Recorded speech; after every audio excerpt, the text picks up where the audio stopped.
سورہ کا نام ہے سورہ آراف۔ سورہ آراف کی آخری آیتیں اور سورہ انفال 9واں اور 10واں پارہ۔ ان سورتوں میں سورہ آراف میں اللہ تبارک و تعالیٰ نے یہ سورت نازل ہونے تک مکہ کے حالات تقریباً آخری دور یعنی مکہ کے 13 سال 12ویں سال میں جو حالات تھے، حد سے زیادہ نبی صلی اللہ علیہ وسلم کے ساتھ دشمنی اور پھر جو ہے آپ کو جان سے مارنے تک کی دھمکیاں، یہ تمام چیزیں وہاں پر کام کر رہی تھیں۔ لہذا اللہ پیارے نبی صلی اللہ علیہ وسلم نے اس دور میں 12ویں سال میں، مکہ کے 12ویں سال میں لوگوں کو سمجھانے کا جو طریقہ تھا، جو شروع میں تھا سمجھانے کا طریقہ پیار و محبت سے، پہلے 2 سال خفیہ دعوت تھی، اس کے بعد انداز بدلتے 12ویں سال تک آنے تک اللہ کے نبی کا انداز بالکل بدل گیا۔ ڈراؤنا انداز تھا۔ پچھلی قوموں کو اللہ تعالیٰ نے پیغمبروں کا مذاق اڑانے، ان کو گالیاں دینے کا جو انجام ہوا، وہ باتیں ان کو بتائی گئی مکہ کے مشرکین کو۔ دیکھو، اگر تم پیغمبر صلی اللہ علیہ وسلم کی باتوں کو نہیں مانیں گے، ان کا مذاق اڑائیں گے، ان کا سوشل بائیکاٹ کریں گے، تو اس میں یہ بتایا گیا کہ دوسری قوموں جیسا انجام تمہارا بھی ہوگا، جیسا یہودیوں کا انجام ہوا۔ آج و سمود بڑی بڑی قومیں دنیا کی، ان کا جو انجام ہوا اس سے ان کو ڈرایا گیا۔ اور پھر جو ہے خاص طور پر سورہ آراف کے آخر میں یہودیوں کا ذکر کیا گیا ہے، کس طرح سے انہوں نے پیغمبروں کے ساتھ نازیبہ سلوک کیا، مذاق کیا، ان کا مذاق اڑایا، اور پھر جو ہے اللہ تبارک و تعالیٰ نے کس طرح سے یہودیوں کو انجام تک پہنچایا۔ لہذا سورہ آراف میں اللہ تبارک و تعالیٰ نے باتیں بیان فرمائی۔ سورہ انفال یہ 2 ہجری میں جنگ بدر کے بعد نازل ہوئی۔ اللہ کے نبی مکہ چھوڑ کر کے مدینہ آئے سن 2 ہجری میں، دوسرے سال جنگ بدر سے کے بعد نازل ہوئی۔ جنگ بدر اسلام کی پہلی جنگ، فیصلہ کن جنگ، سارے عرب کو حیران کر دینے والی جنگ، بڑے بڑے لیڈران کو پریشان کر دینے والی جنگ۔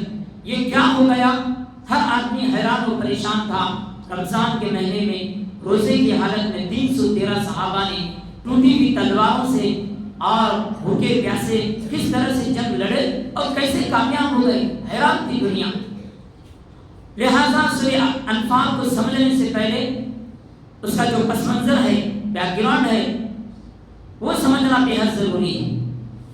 پیارے نبی صلی اللہ علیہ وسلم مکہ کے 13 سال، 13ویں سال میں کیا کیا پیش آیا، یہ جنگ شروع ہونے سے پہلے کیا کیا حالات پیش آئے، اس کو سمجھنا بے حد ضروری ہے۔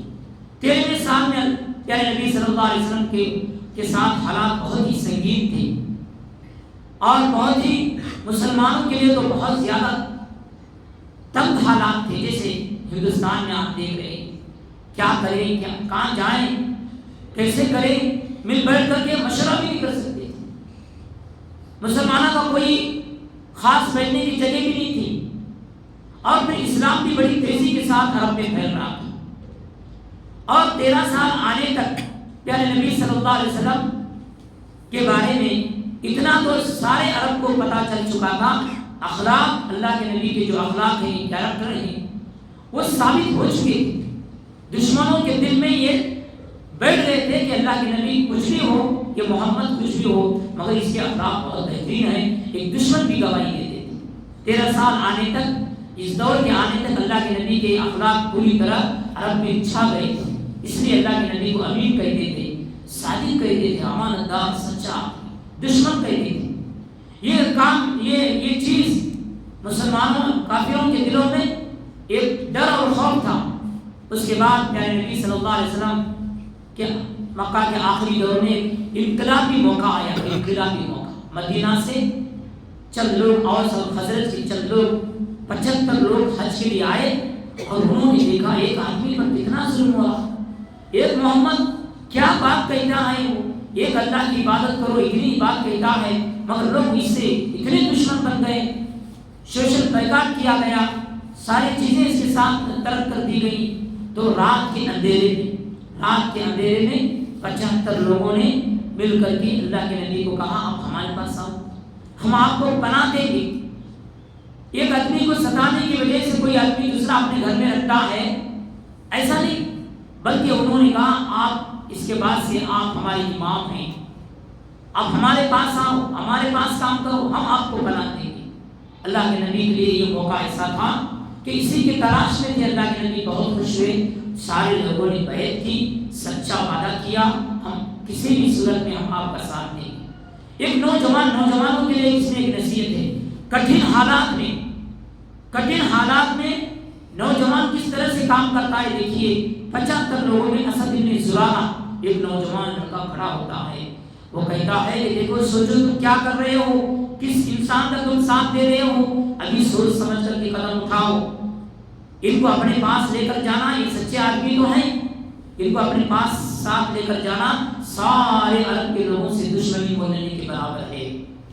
تمہارے اوپر حملہ ہونے کا اندیشہ ہے، تمہارے مرد ختم ہو جائیں گے، تمہاری عورتیں بیوہ ہو جائیں گے، تمہارے بچے یتیم ہو جائیں گے، نبھا سکتے ہیں اس آدمی کا ساتھ دے سکتے ہیں تو لے کر جاؤ، ورنہ اس کو اپنے آپ میں چھوڑ دو۔ سچا وعدہ لیا گیا، لہذا 75 لوگوں نے اوس اور خزرج کے لوگ جو ہے مل کر کے پیارے نبی صلی اللہ علیہ وسلم کے ساتھ وعدہ کیے، اور پھر جو ہے اس کے بعد جو حالات ہوئے مکہ میں، اس کی خبر اس میں بھنک لگی مکہ کے بڑے بڑے سرداروں کو، اور بھی زیادہ حیران و پریشان ہو گئے وہ لوگ، اب کیا کریں، اگر ہم خاموش بیٹھے تو ہماری ہار ہوگی۔ تو آخری جو ان کا فیصلہ تھا، اس سے پہلے بھی میں آپ کو بتا چکا ہوں کہ زمانے کے بڑے بڑے بادشاہ، فرعون جیسے بڑے بڑے بادشاہ، جب ان کا زور نہیں چلتا تو سیدھے سامنے والے پر حملہ، جان کی دھمکی دینے کے لیے تیار ہو جاتے ہیں۔ یہ لوگ بھی ویسے ہی کیے۔ اللہ کے نبی کو باقاعدہ ایک انجمن تھی، ان کی انجمن میں سارے قبیلے کے لوگ، ایک قبیلے کے علاوہ سارے قبیلے کے ایک آدمی کو جمع کیے اور کہا اپنے ہاتھوں میں تلوار لے کر آئیں اور آج محمد کا کام تمام کر دیں گے، ایک ساتھ وہاں کر دیں گے، گردن اڑا دیں گے، اس کے تن سے، اس کا جسم سے اس کی گردن کو جدا کر دیں گے۔ فیصلہ ہوا، پیارے نبی کو خبر نہیں تھی، اللہ کے نبی گھر میں سو رہے تھے۔ اللہ تعالیٰ نے وحی کے ذریعے سے بتایا کہ اے محمد صلی اللہ علیہ وسلم اٹھیے، اب آپ کے لیے یہ جگہ مناسب نہیں ہے۔ اور اللہ کے نبی محمد صلی اللہ علیہ وسلم اٹھے، بستر سے حضرت علی آپ کے داماد کو سلایا، اور اللہ کے نبی محمد صلی اللہ علیہ وسلم اپنے گھر سے نکلے۔ دشمن کو پتہ بھی نہیں چلا کہ آپ کمرے سے نکل کر کے دروازے تک کب آئے۔ دروازے سے نکل کر کے حضرت ابو بکر رضی اللہ تعالیٰ کے گھر گئے، وہاں سے غار حرا میں گئے، وہاں سے مدینہ گئے، کانو خان خبر نہیں ہوئی کسی کو، خبر ہوئی بھی تو تلاش کرنے والے تھک گئے، اللہ کے نبی کی کو تلاش نہیں کر سکے۔ یہ اللہ تعالیٰ کی حفاظت ہے۔ اے مسلمانوں، جب اللہ تبارک و تعالیٰ کی مدد آ جاتی ہے، غیبی مدد، تو ایسی آ جاتی ہے کہ دنیا والے حیران ہو جاتے ہیں۔ شرط کے انسان مسلمان جو ہے اتنا پکا سچا مسلمان بن جائے۔ لہٰذا اس واقعے میں بتایا گیا، اس کے بعد جنگ بدر بھی اسلام کی پہلی جنگ، اور پھر جو ہے ایک اہم واقعہ اس میں بتایا گیا ہے، اہم بات، ایک نقطے کی بات بتائی گئی کہ مدینہ ایک ایسی جگہ تھی